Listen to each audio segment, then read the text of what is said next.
பீகாரை சேர்ந்த கும்பல் ஒன்று பிரபல கட்டுமான நிறுவனங்கள் பெயரில் போலி சமூக வலைதள கணக்குகளை தொடங்கி நாடு முழுவதும் 100 கோடி ரூபாய் அளவுக்கு பணத்தை சுருட்டியுள்ளது.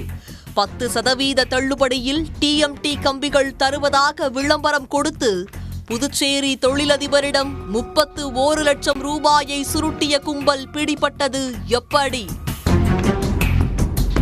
புதுச்சேரி ரெட்டியார்பாளையத்தை சேர்ந்தவர் சேதுராமன்.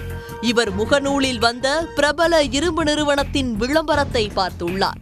அதில் 10% சலுகையில் TMT இரும்பு கம்பி தருவதாக இருந்ததை பார்த்து முகநூலில் இருந்த எண்ணை தொடர்பு கொண்டுள்ளார். அந்த நிறுவனத்தின் பெயரில் GST எண்ணுடன் வங்கிக் கணக்கு இருந்ததால் உண்மை என நம்பினார். இதையடுத்து 31 லட்சத்தை இரும்பு கம்பிகள் வாங்குவதற்காக செலுத்தியுள்ளார். பணம் அனுப்பி 4 நாட்களாகியும் எந்த தகவலும் வரவில்லை. இதையடுத்து மீண்டும் அந்த எண்ணை தொடர்பு கொள்ள முயற்சித்தார். ஆனால் அந்த எண்ணை தொடர்பு கொள்ள முடியவில்லை. இதனால் தான் ஏமாற்றப்பட்டதை உணர்ந்தவர் சைபர் கிரைம் போலீசில் புகார் அளித்தார். புகாரின் பேரில் போலீசார் விசாரணையை தொடங்கினர். விசாரணையின் முதல் கட்டத்திலேயே பிரபல தனியார் இரும்பு நிறுவனத்திற்கு முகநூலில் கணக்கே இல்லை என்பது தெரியவந்தது.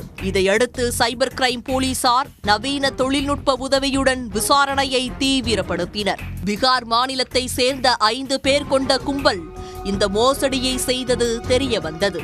பீகார் சென்ற புதுச்சேரி சைபர் கிரைம் போலீசார் ராகுல் குமார் சிங், உத்தம் விஷால் குமார், ராயுசன் குமார், அபிஷேக் குமார், தயானந்த் ஆகிய 5 பேரை கைது செய்தனர். அவர்களிடமிருந்து 34 லட்சம் ரூபாய் ரொக்கம், 40 செல்போன்கள், லேப்டாப் உட்பட கருவிகளை பறிமுதல் செய்தார்கள். அவர்களிடம் நடத்திய விசாரணையில் இந்த கும்பல் 2019ஆம் ஆண்டு முதல் இதுபோல கட்டுமான பொருட்கள் விற்கும் நிறுவனம் போல போலி முகநூல், சமூக வலைதள பக்கங்களை உருவாக்கி பலரிடமும் மோசடி செய்துள்ளனர்.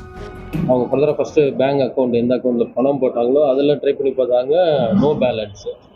அதுக்கப்புறம் இந்த மொபைல் நம்பர்லாம் ட்ரேஸ் பண்ணி பார்க்கும்போது அதெல்லாம் ஃபர்தராக வந்து யூஸில் இல்லை அப்படிங்கிற மாதிரி IMEI எல்லாமே நம்ம ட்ரை பண்ணும்போது ஃபர்தராக எந்த யூஸுமே இல்லை. ஸோ அந்த மாதிரி ஃபர்தராக நம்ம எலக்ட்ரானிக் சர்வேலன்ஸ் நம்ம ட்ரை பண்ணும்போது ஒரு க்ளூ வந்து இந்த வருஷம் ஒரு 2 மந்த்ஸுக்கு முன்னாடி கிடச்சிது. அந்த க்ளூவை வச்சு நம்ம டீம் வந்து ஃபஸ்ட்டு ஜார்க்கண்ட் விசிட் பண்ணாங்க. இப்போ ஜார்க்கண்ட் போயிட்டு அந்தளவுக்கு ஒரு சக்ஸஸ்ஃபுல்லாக இல்லை. திருப்பி இன்னும் கொஞ்சம் க்ளூவை வச்சு நெக்ஸ்ட்டு வந்து ரைடு வந்து யூபியில் கண்டக்ட் பண்ணோம். அதுலேயும் கொஞ்சம் இன்ஃபர்மேஷன் கிடச்சிது. அந்த இன்ஃபர்மேஷனை ஃபர்தராக டெவலப் பண்ணி ஃபைனலாக வந்து இப்போ ஒரு 4 டேஸ் முன்னாடி நம்ம பீகாரில் போட்டு ஒரு ரைடு கண்டக்ட் பண்ணி ஒரு 5 பேரை வந்து நம்ம அரெஸ்ட் பண்ணி கூட்டிகிட்டு வந்திருக்கோம். மொத்தம் ஒரு 34 லட்ச ரூபா ரெக்கவரி பண்ணியிருக்கோம். ஒரு 30 மொபைல் ஃபோன், இந்த கிரைமுக்கு வந்து யூஸ் பண்ணுற மொபைல் ஃபோன், அதை வந்து நம்ம சீஸ் பண்ணியிருக்கோம். இவர்கள் மீது நாடு முழுவதும் பல்வேறு மாநிலங்களில் 50க்கும் மேற்பட்ட வழக்குகள் உள்ளது.